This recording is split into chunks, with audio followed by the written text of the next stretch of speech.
Kejadian seperti ini membuat Aang semakin merasa bersalah karena sudah hilang selama 100 tahun. Aang melihat kalau banyak hutan di kawasan negara tanah sudah hangus terbakar. Dan mereka pun langsung turun melihat kondisi hutan itu lebih dekat. Sokka pun menemukan pin negara api yang berarti ini semua adalah ulah negara api. Mereka pun langsung menuju ke salah satu pemukiman kecil di tengah hutan ini. Warga di sini tampak sangat takut melihat orang luar. Aang bertanya apa yang sebenarnya terjadi di sini. Mereka pun menjelaskan kalau banyak orang-orang di desa ini yang hilang secara misterius setelah hutan terbakar. Aang pun mengerti apa yang sedang terjadi. Ternyata orang-orang yang hilang itu sudah terbawa ke dunia lain dan ia bisa merasakannya. Aang pun langsung mencari gerbang untuk menuju ke dunia roh yang pastinya ada di tengah hutan ini. Dan tak butuh waktu lama, Aang menemukan tempat di mana aura para roh sangat kuat di sini.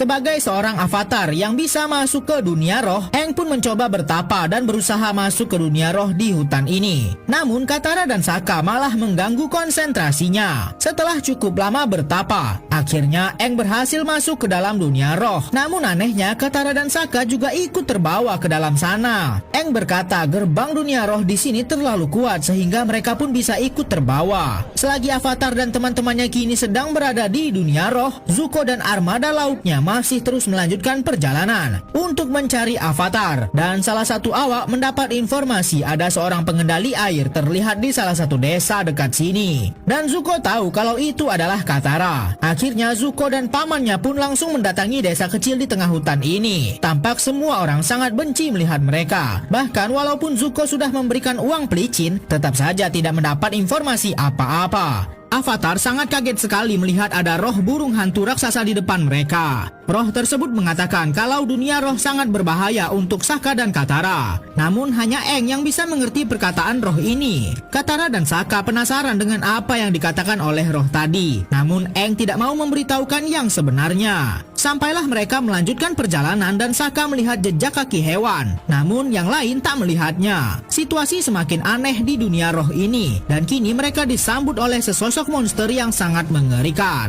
Monster itu adalah roh yang sudah tersakiti. Di sini Aang dan Katara tidak bisa menggunakan kekuatan pengendalian elemen milik mereka. Dan Sokka pun juga tak bisa berbuat apa-apa. Sehingga mereka pun hanya berusaha kabur sejauh-jauhnya dari monster itu. Kabut tebal kini menyelimuti dunia roh dan mereka terpisah satu sama lain. Katara seperti melihat ada sosok anak kecil berlarian di hutan. Dan saat ia mendekatinya, Katara seperti terbawa kembali ke rumahnya. Dan di sana ibunya masih hidup. Tentu saja ini sebenarnya tidak nyata. Dan Katara tidak menyadarinya karena terlarut dalam perasaan sedih yang melandanya saat kematian ibunya di masa lalu. Di sini Katara